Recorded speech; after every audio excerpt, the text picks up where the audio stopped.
اعوذ باللہ من الشیطان الرجیم بسم اللہ الرحمن الرحیم نحمدہ ونصلی علی رسولہ الکریم اما بعد اعوذ باللہ من الشیطان الرجیم بسم اللہ الرحمن الرحیم رب اشرح لی صدری ویسر لی امری واحلل عقدۃ من لسانی یفقہوا قولی رب یسر ولا تعسر وتمم بالخیر۔ اللہ رب العزت سے ہی عافیت طلب کریں، اللہ رب العزت سے ہی جو ہے اپنے حالات بہتر بنانے کی جو ہے اللہ رب العزت سے ہی مانگا کریں۔ ہر چیز کی طلب، ہر چیز کی جو ہے خواہش وہ اللہ رب العزت کی طرف سے ہو، اور ہماری نگاہ جو اٹھے اللہ رب العزت کی طرف اٹھے۔ کوئی بیچ میں سبب ایسا نہیں ہے جو اللہ رب العزت کے ساتھ جو ہے اس کا کوئی مقابلہ ہو سکتا ہے۔ سبب اختیار کرنا ٹھیک ہے، سبب اختیار کر سکتے ہیں، اور یہ سمجھتے ہوئے کہ مسبب الاسباب اللہ ہے، کرنے والی ذات اللہ کی ہے، اور کوئی اسباب جو اللہ رب العزت تک ہماری مدد کر دے، اللہ رب العزت جو ہے ہمارے معاملات کو صحیح کر دیں، اللہ رب العزت کے معاملات کو سمجھا دے کہ اللہ رب العزت ہی یہ مسئلہ حل کر سکتے ہیں، اس وقت اس کے لیے یہ دعا پڑھیں یا یہ مسئلہ اللہ رب العزت کے ساتھ کریں یا یہ نوافل پڑھیں، تو اس میں کوئی حرج نہیں ہے۔ لیکن اگر کوئی بہکا دے کہ نعوذ باللہ یہ بات کسی اور سے بھی ہو سکتی ہے، اللہ رب العزت کے علاوہ کوئی فقیر، کوئی پیر، کوئی بزرگ، کوئی اللہ والا جو ہے وہ کر سکتا ہے، نعوذ باللہ ایسی بات نہیں ہے۔ جو کام اللہ کے ہیں، اللہ رب العزت سب کاموں کا ذمہ لیا ہوا ہے، سب کام اللہ رب العزت نے ہی کرنے ہیں۔ انسان کی جتنی بھی ضروریات ہیں اس کا ذمہ اللہ رب العزت نے لیا ہوا ہے، اور اللہ رب العزت کہتا ہے هو الذی خلق لکم ما فی الارض جمیعا، میں نے سب کچھ جو کائنات میں ہے وہ تمہارے لیے بنایا ہے۔ ثم استوی الی السماء، پھر میں آسمانوں کی طرف اوپر اٹھا، فسوا سبع سماوات طباقا، پھر میں نے 7 آسمان اوپر نیچے بنائے۔ وہ السمیع العلیم، اور وہ ہر بات کو سننے والا ہے۔ اللہ رب العزت سمیع العلیم ہے، سمیع و بصیر ہیں، ہر چیز کے سننے والے۔ تو مقصد الحمدللہ ہمارے بیان کرنے کا بھی یہی ہوتا ہے کہ ہم جو ہے اپنی رخ جو ہے اللہ رب العزت کی طرف رکھیں، کہیں ہماری جو ہے کوئی بھی ہمیں ایک ایسی طاقت جو ہے وہ ہمیں بھٹکا نہ دے۔ شیطان کا یہ کام ہے کہ وہ ہر وقت ہمارے ساتھ لگا ہوا ہے، نفس ہے وہ ہمارے ساتھ ہے، نفسانی خواہشات ہیں۔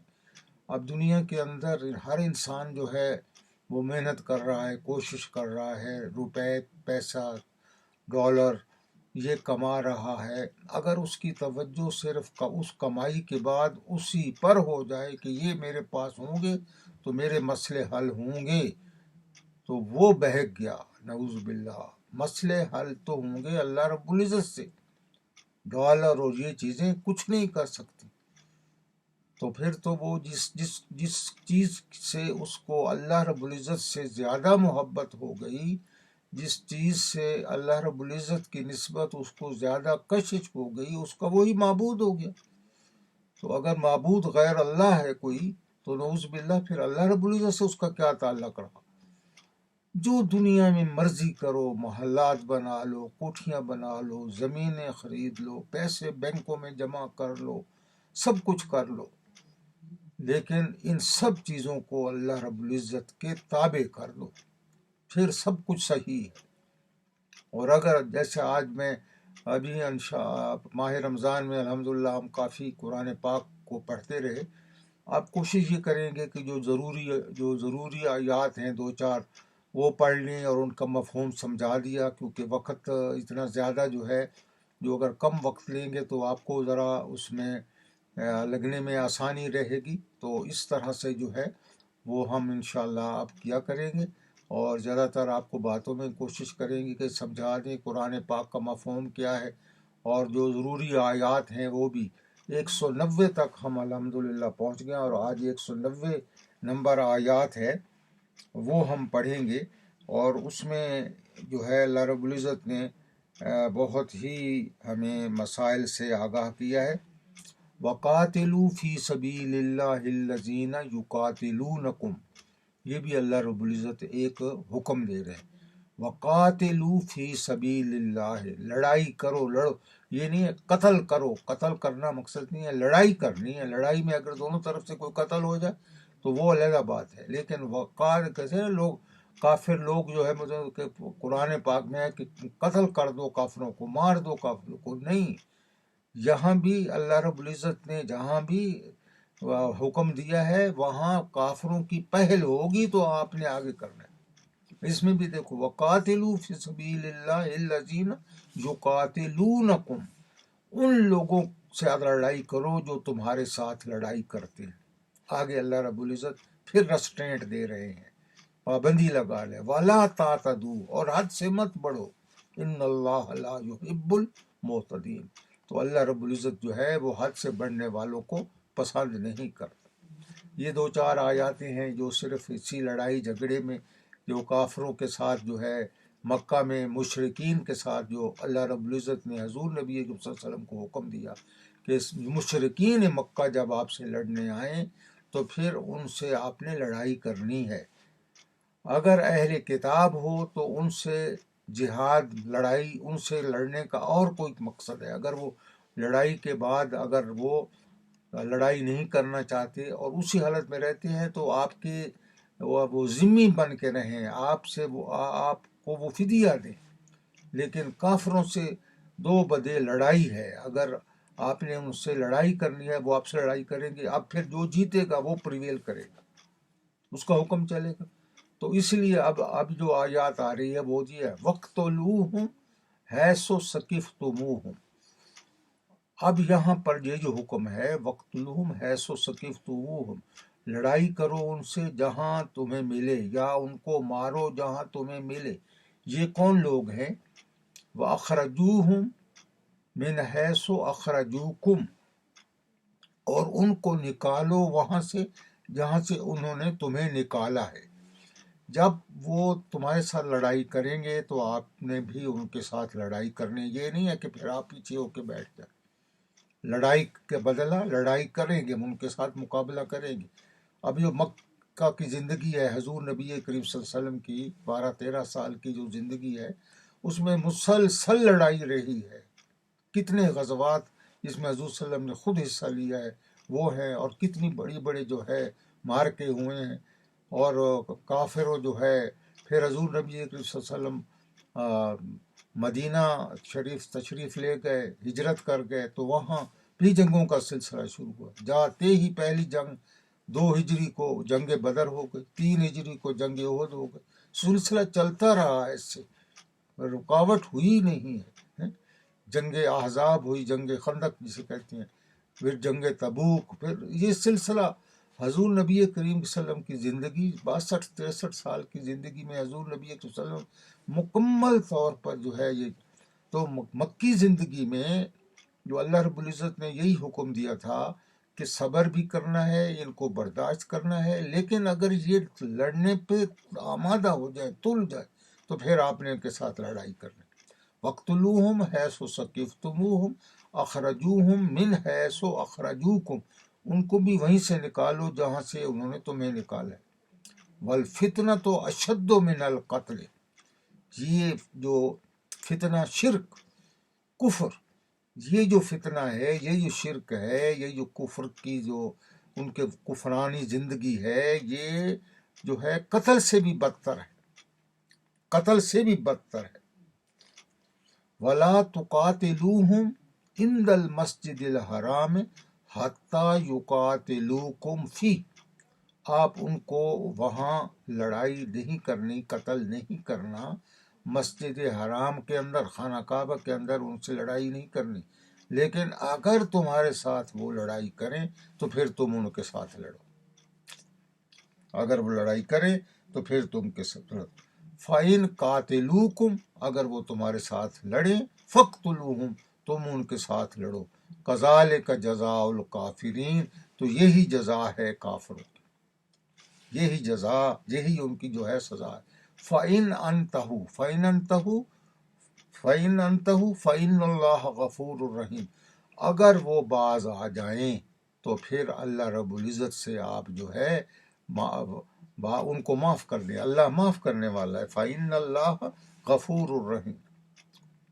تو آگے اللہ رب فرما رہے ہیں وَقَاتِلُوهُمْ حَتَّى لَا تَكُونُ فِتْنَةٌ، وَقَاتِلُوهُمْ حَتَّى لَا تَكُونُ فِتْنَةٌ وَيَكُونُ الدِّينُ لِلَّهِ، اس وقت تک ان کے ساتھ لڑائی کرتے رہو جب تک شرک اور کفر ختم نہیں ہو جاتا اور اللہ کا دین جو ہے وہ قائم نہیں ہو جاتا. وَيَكُونُ الدِّينُ لِلَّهِ فَإِنْ أَنْتَهُوا، اگر وہ باز آ جائے، فَلَا عُدْوَانَ، تو پھر ان کے ساتھ کوئی زیادتی نہیں کرنی، إِلَّا عَلَى الظَّالِمِينَ، سوائے ظالم لوگوں کے ساتھ، سوائے جو وہاں کے ظالم ہیں ان کے ساتھ ہی کرنی ہے زیادتی، باقی ان کے ساتھ کسی کے ساتھ نہیں کرنی. الشہر الحرام بالشہر الحرام، شہر حرام، اس سے مطلب ہے حرمت والا مہینہ، بدلہ ہے حرمت والے مہینے کی. جو بھی حرمت کا مہینہ ہے اس کا بدلہ حرمت کا مہینہ ہی، اس کو حرمت کا مہینہ ہی سمجھنا. حرمت کے مہینے میں کوئی قتل و غارت نہیں ہونی. وحرمت و قصاص، اور اگر کوئی اس میں ہے آپ کی اس کی حرمت میں کوئی آتا ہے تو پھر اس کا قصاص ہوگا. فمن اعتدى علیکم، جو آپ کے ساتھ کوئی زیادتی کرتا ہے، فاعتدوا علیہ بمثل ما اعتدى علیکم، تم بھی اس کے ساتھ اسی طرح کی زیادتی کرو جتنی اس نے کی ہے.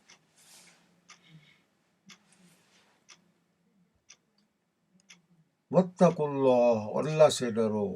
وَاعْلَمُوا أَنَّ اللَّهَ مَعَ الْمُتَّقِينَ، اور اللہ سے ڈرتے رہو اور اس بات کا علم رکھو کہ اللہ رب العزت جو ہے ان اللہ مع المتقین، اللہ رب العزت ڈرنے والوں کے ساتھ ہے. یہ 4-5 آیات جو ہم نے آج پڑھی ہیں اس میں یہی سبق ہے، اللہ رب العزت کے احکامات ہیں. جیسے پہلے قصاص کا حکم آیا، پھر رمضان کا حکم آیا، اب یہ حکم آ رہے ہیں کہ فقتلوہم حیث ثقفتموہم، لڑائی کرو ان سے یا مارو ان کو جہاں وہ تمہیں ملیں، اور وہ تمہارے ساتھ لڑائی کرتے ہوں تو تم نے ان کے ساتھ لڑائی کرنی ہے، اور ان کو وہاں سے نکالو جہاں سے انہوں نے تمہیں نکالا ہے. یہ اللہ کے حکم ہے. وقاتلوہم حتی لا تکون فتنۃ یکون الدین للہ، اور اس وقت تک ان سے لڑتے رہو جب تک یہ فتنہ شرک اور کفر کو کہتے، جب تک یہ ختم نہیں ہو جاتا اس وقت تک تم ان سے لڑائی کرو. اور اگر وہ باز آ جائیں، فَإِنْ أَنْتَهُوا فَلَا عُدْوَانَ، پھر ان کے ساتھ زیادتی نہیں کرنے، إِلَّا عَلَى الظَّالِمِينَ، سوائے ظالموں.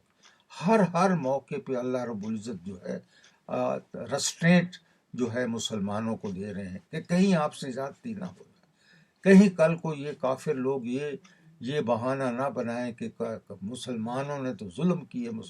لیکن اس کے باوجود بھی آج کوئی مانتا ہے؟ کافر لوگ تو یہی کہتے ہیں کہ مسلمان ظالم ہیں، مسلمانوں نے یہ کر دیا. تو اللہ رب العزت ہمیں ان کے شر سے محفوظ رکھے اور ہمیں دین کی صحیح سمجھ عطا فرمائے، اور اللہ رب العزت اپنے حکموں پر چلنے کے جو ہمیں توفیق نصیب فرمائے. دنیا بڑی مختصر ہے، دنیا کی زندگی چارمنگ ضرور ہے، دنیا کی زندگی چند دن کی ہے، لیکن آخرت کی زندگی ہمیشہ کی زندگی ہے.